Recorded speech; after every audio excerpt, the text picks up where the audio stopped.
요즘 시중에 가지미가 아주 정말 제철이에요. 그래서 가지미를 가지고 오늘 제가 요리 한번 해볼게요. 접시 하나만 주시겠어요? 저 이거?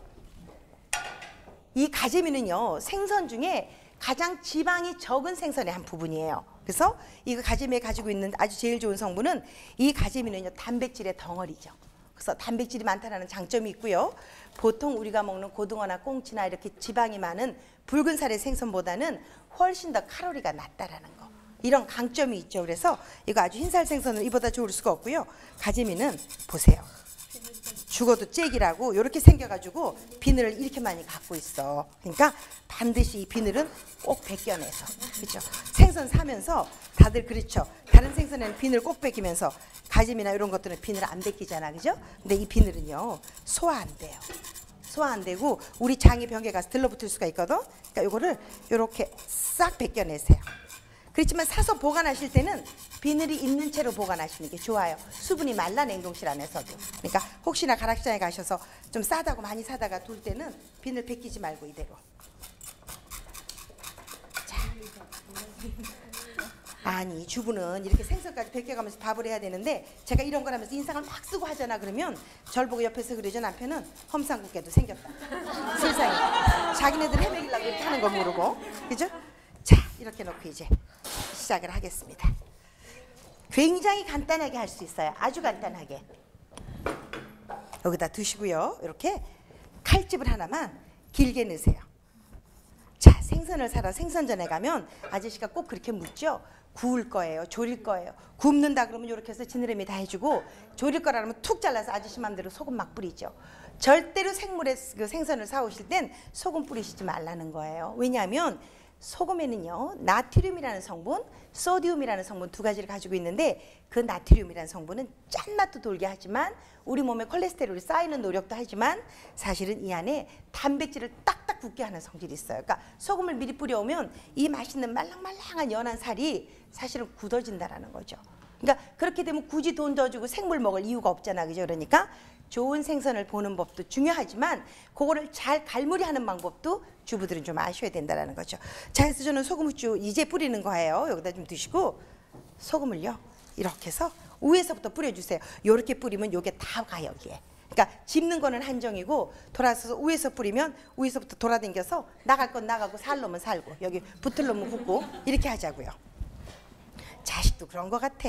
낫다고 해서 다 너무 쥐고 갈 게 아니라 잘하는 애는 가리키고 못하는 건 딴 거 가리키고 그래야지 뭐. 자, 이렇게 소금, 후추 뿌려 놓으세요. 이렇게 두신 다음에 이제 여기다 이렇게 준비해 두세요. 이렇게 두시고는요, 저는 여기다 뭘 할 거냐면, 자,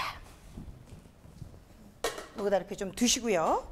저는 여기에서 요 밑에, 이거 제가 이태리에서 공부할 때 이태리 조리사 자격시험을 볼 때 나온 그런 그 메뉴였었어요. 자, 이거 좀 보세요. 감자를 제가 여기다 이렇게 썰어서 놓을 건데, 우리 할머니들이 왜 생선 조릴 때 감자 밑에다 깔고 조리시죠? 가재미의 감자는 굉장히 궁합이 좋은 성분이에요. 그래서 둘 다 아주 지독한 알칼리이기 때문에 이렇게 같이 드시면 굳이 가재미 한 마리만으로도 밥 안 드셔도 좋다라는 거지. 감자만 가지고도 탄수화물의 공급은 충분해요. 그런 거 보면 옛날 할머니들이 어떻게 그런 걸 알고 그렇게 아주 기가 막히게 과학적인 방법을 하셨는지, 국민학교도 안 다닌 분들도 그렇게 잘 하시더라고. 그죠? 자, 이렇게 두신 다음, 자, 감자를 제가 지금 이렇게 잘라서 찬물에 담가놨어요. 그런 이유는 싱싱하라고 해놓은 것도 있지만 전분이 좀 빠져나가서 구웠을 때 뜨뜻 달라붙는 성분을 좀 덜하고 타는 걸 조금 덜 타게 방지하는 방법이죠. 자, 이렇게 두시고요. 저는 이거 올리브오일 쓰면 되나요? 자, 이거 올리브오일을 여기다가 이렇게 까세요. 제가 이렇게 깔면 기름 너무 많은 거 아니에요? 이렇게 얘기를 해요. 자기는 튀겨도 먹으면서. 그죠?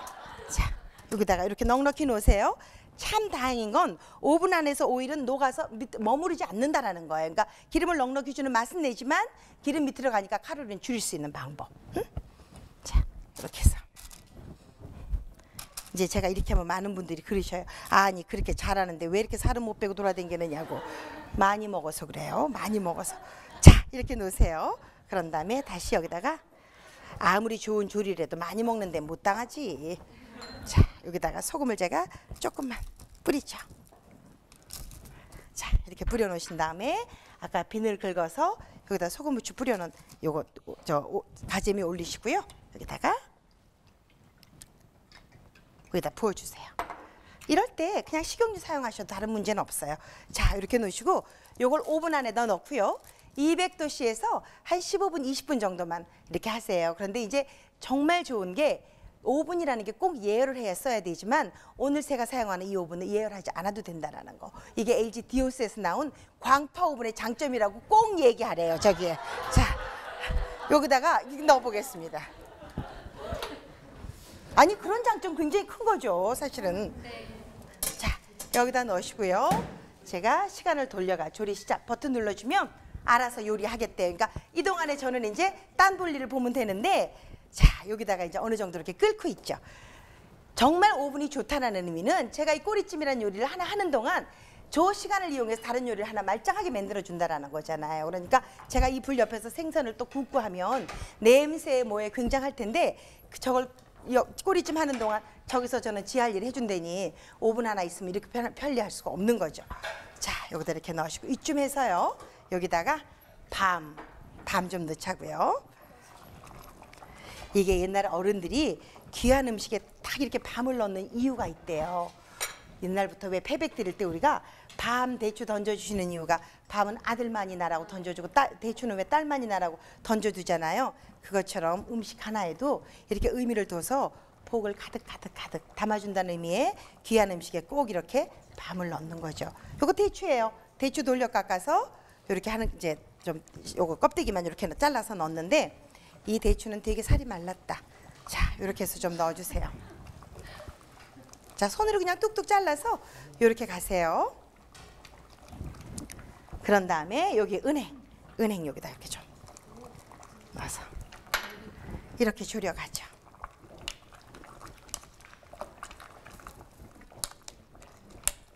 자, 국물이 지금 절벅하고 그런데 자, 여기다가 이제 요 국물이 졸을 때까지 조금 돌려가시자고요. 대추를 제가 지금 만지고 있으니까 또 하나가 생각이 나서 알려드려요. 아까 여기다가 아까 말씀드린 게 라이프 굿 스튜디오에서 만들어주는 모든 것들은 정보를 주기 위한 거라니까 제가 또 하나 정보를 드리는데 정보란다. 대추는요 굉장히 좋은 당질을 가지고 있어서 옛날 어른들이 대추 보고 안 먹으면 늙어 이런 얘기 하시죠. 그런 이유가 좋은 당질을 가지고 있어서 피로회복에 이보다 좋을 수가 없다라는 거죠.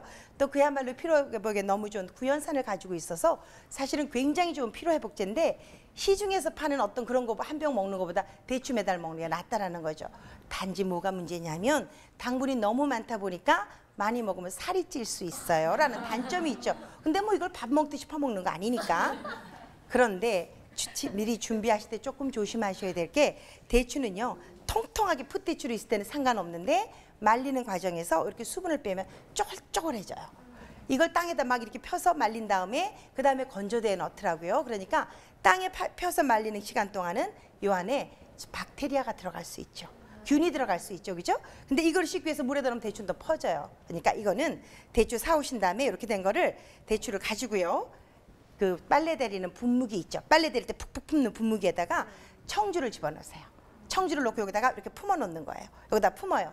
그런 다음에 요거를 종이 타올이나 배보제기로 잘 싸서 보온밥통 안에 보온하는 데다 좀 넣어놔 보세요. 그럼 대추가 마사지실에서 나온 것처럼 팽팽하게 이뻐져요. 아주 피부과에서 쏙 빠져나온 것처럼 그렇게 이뻐져요. 그럴 때 종이 타올로 닦아내서 이렇게 쓰시라는 거죠. 아시겠죠? 그러니까 이렇게 보면 주부가 할 일이 참 많아요. 남편들이 집에 와서 하루 종일 너는 먹고 놀고 좋겠다라고 하지만 천만의 말씀인 거죠. 그죠? 자, 이쯤에서 제가 아까 빠뜨리고 넣지 않은 참기름 넣는 거예요. 옛날 어른들은요 참기름하고 꿀이 들어간 음식을 약식이라고 하셨어요. 참기름을 굉장히 귀하게 생각하셔서 꼭 약자를 붙여 사용하셨는데 참기름은 이렇게 뭐랄까 우리 옛날 어른들이 왜 향을 내는 정도로만 사용하시잖아요.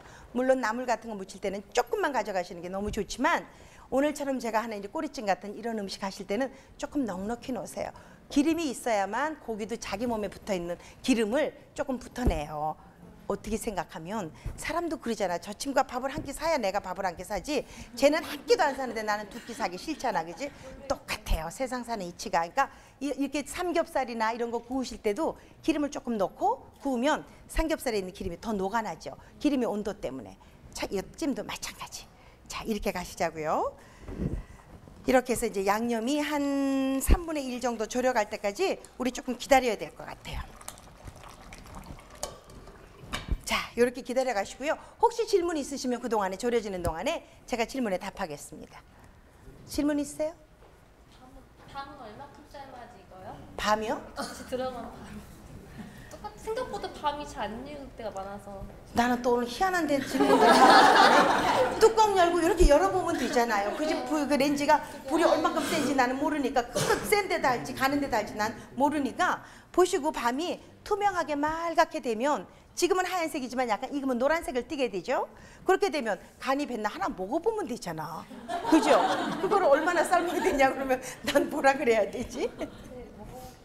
응? 또 뭐라고요? 갈비찜도 같은 방향으로 같은 방향으로 하시는데 양파 양을 조금 줄이세요.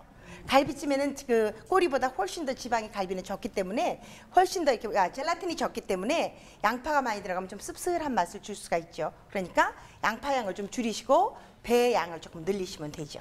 그래서 같이 이용하세요. 꼬리찜이나 갈비찜이나 뭐 사태찜이나 다 같이 사용하시는데 중요한 건 핏물을 빨리 좀 빼주라는 거죠. 자, 이제 제가 1월 8일부터 시작하는 I am 셰프라는 프로그램에서 심사를 하게 될 텐데 저는 이런 면을 열심히 볼 거예요. 그야말로 재료에 대한 성질을 얼만큼 많이 다뤄봤나, 그래서 이 성질을 얼마나 잘 알고 있나 하는 거를 함께 볼 텐데 그저 요리하는 기술만 좋은 게 아니라 재료에 대한 기본적인 성질도 알고 있어야 된다는 거죠. 이렇게 조리하는 법을 열심히 심사할 겁니다. 자, 이렇게 두시고 가지미 한번 볼까요? 네. 가지미가 한 10분 정도 더 있으면 요거 되면서 저거 되면서 동시에 두 개 다 될 것 같아요. 자, 이때쯤 되면 이제 주부들은 빨리 김치 꺼내놓고 밥그릇에 밥 푸고 이제 오늘 밑반찬 좀 꺼내놓고 요 두 가지만 놓으면 될 텐데 꼬리찜 같은 이런 음식 보면요. 누구 생각나세요? 응? 어? 누구? 친정엄마. 친정엄마 생각나세요? 그래서 딸은 꼭 있어야 된다라고 하죠. 그런데 딸한테 요걸 좀 저도 딸 키워보니까 요거 꼬리찜 같은 건 좀 얻어먹을 수 있겠지만 본전은 안 빠지더라고요. 크는 동안 너무 많은 옷도 사 입혀야 되고, 그죠? 아들이 쉽긴 하던데 저는 이런 음식 보면요. 돌아가신 저희 시아버님 생각해요. 그러니까 세상에서 사람이라는 게 왜 좋은 음식을 앞에 놓으면 내가 받았던 사랑을 또 추억하게 되죠. 저는 정말 저희 이뻐하셨던 시아버님 생각이 나는데 명절 때 시아버님 제사에는 꼭 이 꼬리찜을 하죠. 그래서 이 꼬리찜 하면서 여기다가 수정과를 같이 드시면 굉장히 이렇게 뭐랄까 이렇게 그 음향적으로도 궁합적으로도 아주 잘 맞는 그런 음식이 되죠. 그러니까 이런 음식 하실 때 꼭 수정과 같이 가시는 것도 좋을 것 같고요. 혹시 지금 이 방송 보시면서 저한테 질문 있으신 분들이 있으시면 언제라도 올려주시면 제가 질문에 답해드리겠습니다. 저처럼 이렇게 자꾸 열어서 들쑤시지 마세요. 제가 그러면 수분은 수분대로 날아가고 짱기는 짱기대로 가는데, 자, 이렇게 해서 센 불에서 이렇게 좀 가자고요. 요쯤 해서는 불을 조금 줄여갈게요. 그리고 이제 이게 뭐라 그럴까, 국물을 조금 자작하게 계속 가서 국물이 다 이렇게 졸여갈 상태까지 같이 가시는 게 좋고요. 어떤 엄마들은 그래요. 고기보다 사실은 아이들 국물에 밥 비벼 먹이는 게 더 좋다고 그러는데 저렇게 끓이면 영양은 그래도 고기가 가지고 있어요. 국물이 주는 맛은 단맛도 가지고 있고 짠맛도 그냥 녹여있는 대로 가지고 있어서 어른들 그러죠. 고기는 나 건져 먹고 애는 밥 비벼서 먹인다고. 그거 거꾸로 바꿔서 하셔야 되죠. 그죠? 아이들한테 너무 많은 염분을 주게 되니까 밥 비벼 먹이는 거 하시지 말고요. 지금 저 실시간으로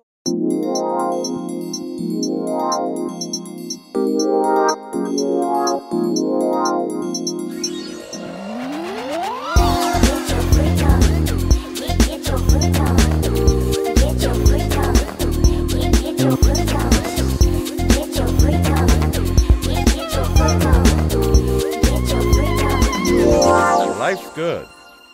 I'm Chef.